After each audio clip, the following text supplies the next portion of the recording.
Hello, everyone, and welcome back to Everyday English Talk Channel. I'm Emily. And I'm Paul. It's great to be here with you all today. Yes, it is. Today, we have a super interesting topic for our A1 English learners. We're going to talk about something everyone experiences, jobs. How to describe what you do, your daily work, and even what you hope for in the future. It's going to be fun. That's right, Emily. Talking about your job is a very common conversation, and it's so important to know how to share about it. Before we start, please, if you like our episodes, share this video with your friends. Subscribe to our channel if you haven't already, and give us a big thumbs up. It helps us a lot. Yes, please do. Your support means the world to us. So, Paul, are you ready to dive into the world of work? Absolutely, Emily. Let's get started. Okay, so let's imagine someone asks you, "What do you do?" How do you answer, Paul? Good question, Emily. The easiest way is to say your job title. For example, I can say, I'm a teacher. Simple. Yes, that's perfect. Or you can say, I work as a designer. See? Very clear. So, Paul, what is your job title? I'm an English teacher, Emily. I love it. What about you? I'm a presenter for Everyday English Talk Channel, and I also work as a content creator. It's a fun job. That's great. And sometimes people want to know about the company. So you can say, I work for a marketing agency. Or if you work for yourself, you can say, I'm self-employed. Exactly. Like me, Paul, sometimes I'm self-employed. It means I am my own boss. Yes, that's nice. And what about your responsibilities? What do you do every day? Ah, yes, this is important. You can say, I manage social media, or I help customers every day. It tells people what your job involves. Right. So if someone asks me about my responsibilities, I can say, I prepare lessons and teach English to students. That's my main task. Good example. And we have some useful expressions here.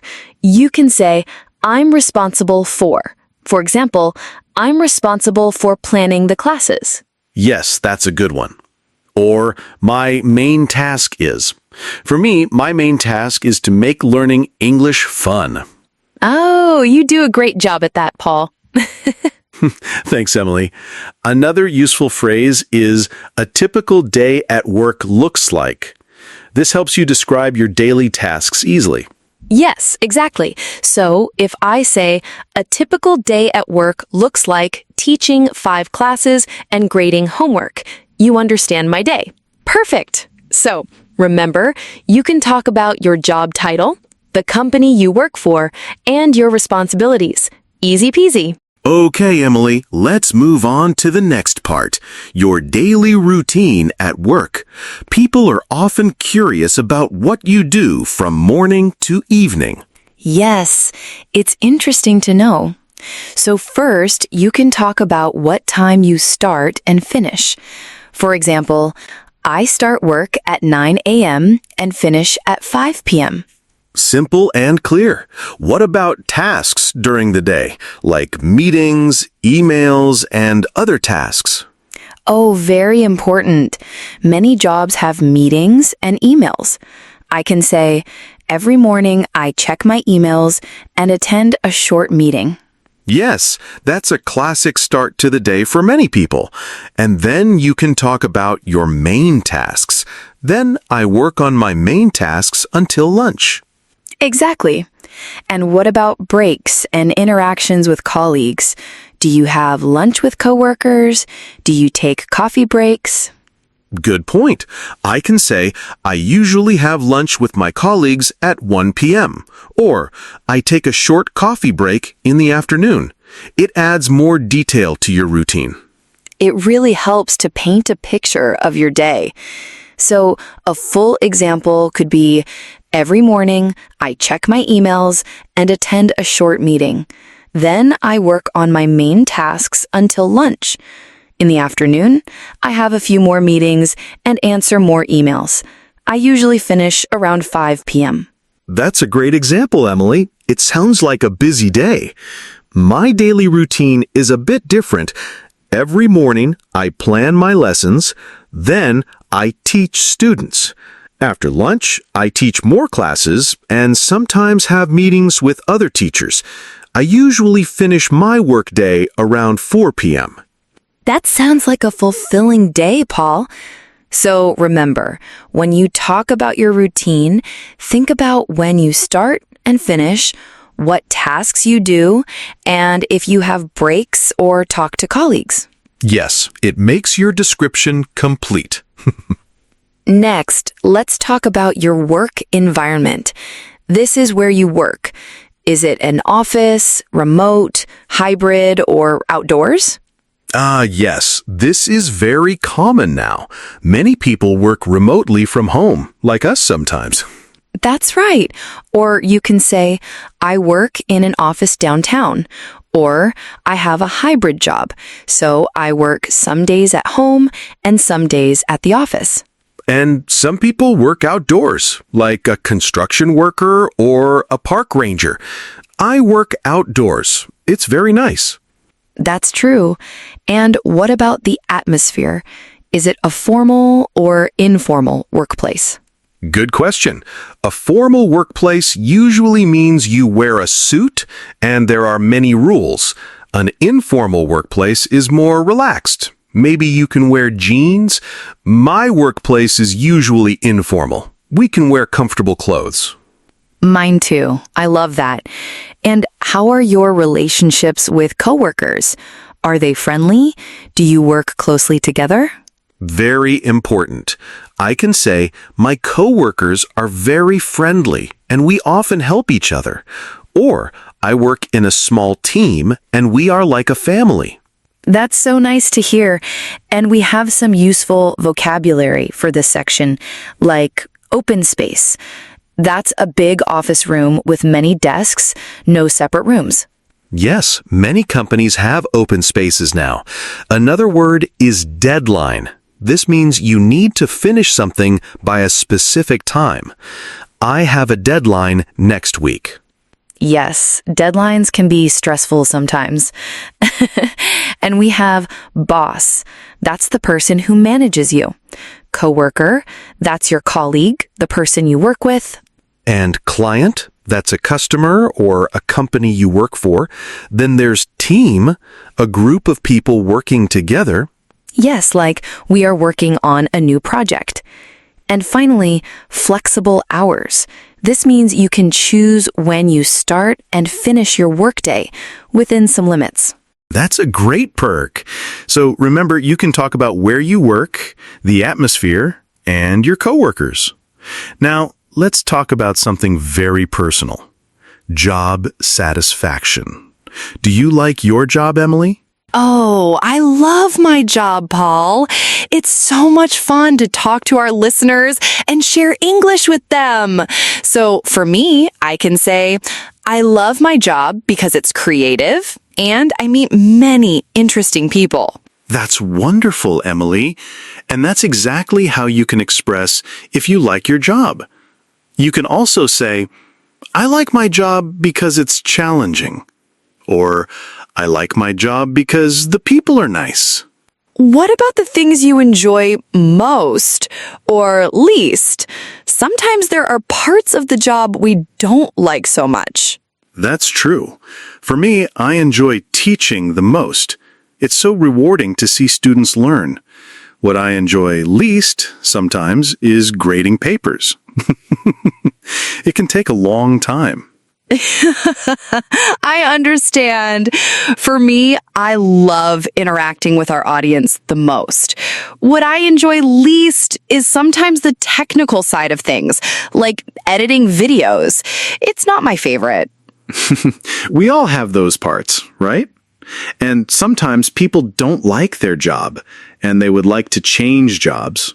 Yes, that's a very common feeling. You can say, I'm looking for a new opportunity. This means you want a new job. Or, I want to find a job with better pay. Or, I want a job that is closer to my home. We have some more useful expressions here. it can be stressful sometimes, but this is a good way to talk about the difficulties, but also the positive things.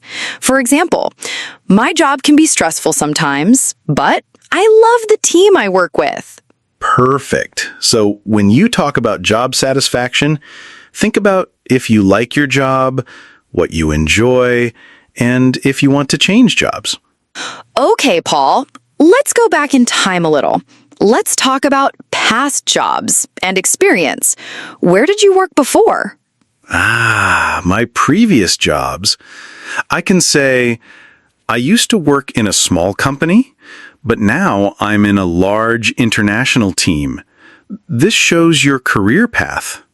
That's a great way to put it. Or, before this, I was a student and I worked part-time at a coffee shop. And what about what you learned in previous positions? This is important for new jobs. Yes, it shows your skills. I can say, in my last job, I learned a lot about customer service. Or, I learned how to manage a team. Very good. And this helps describe your career path so far. It's like a story of your jobs. Exactly. So if someone asks about your experience, you can tell them about your old jobs and what you learned. Like, I used to be a salesperson, and I learned how to talk to many different people. That's a valuable skill. So remember, you can talk about where you worked before, what you learned, and your career path. Now, let's look to the future. This is exciting. Let's talk about future career goals. Where do you see yourself in the future, Emily? Good question, Paul. I can say in the future, I'd like to manage my own YouTube channel full-time. That's a dream. Wow, that's a fantastic goal, Emily. And that's a perfect way to express it. Or you can say, I want to become an expert in my field. And what about skills you want to learn? This shows you want to grow. Yes, I can say, I want to improve my communication skills. Or I want to learn more about digital marketing. It shows you are always learning. That's a great mindset. And finally, your dream job. What is your ultimate dream job, Paul? Oh, my dream job is to travel the world and teach English in different countries. That would be amazing. That sounds like a wonderful adventure. My dream job is to create content that inspires millions of people. That's lovely, Emily. So when you talk about your future goals, think about where you want to be, what skills you want to learn, and your dream job. Okay, Paul, we've talked a lot about our jobs. Now let's talk about how to ask someone else about their job. This is super useful for real conversations. Yes, very practical. The most common question is, what do you do? Simple and direct. Exactly. And after they tell you their job, you can ask, do you like your job? This shows interest. Yes, it's a nice follow-up question. Another good one is, how long have you worked there? This tells you about their experience. Like, oh, I've worked there for 5 years. And then, to make the conversation more interesting, you can ask, what's the most interesting part of your job? That's a great question, Emily. It opens up for a more detailed answer. Or you can ask, what is a typical day like for you? Yes, or what do you do on a typical day? These questions help you understand their work better and keep the conversation flowing. So, if you meet someone new, remember these questions to start a friendly conversation about their job. Wow, Paul, we covered so much today, from describing your job to talking about future goals and even asking others about their work. I think our listeners have a lot of new words and phrases now. I agree, Emily. This episode is packed with useful information for anyone wanting to talk about their job in English. Remember, practice makes perfect. Try to describe your own job using these phrases. Yes, and before we go, please, if you enjoyed this episode, don't forget to subscribe to Everyday English Talk channel. Share this video with your friends who are learning English and leave a comment below. Tell us, what do you like most about your job? Or if you don't have a job yet, what is your dream job? We love reading your comments and connecting with you all. Thank you so much for joining us today on Everyday English Talk Channel. Yes, thank you. And we'll see you in the next episode. Bye-bye. See you next time. Bye.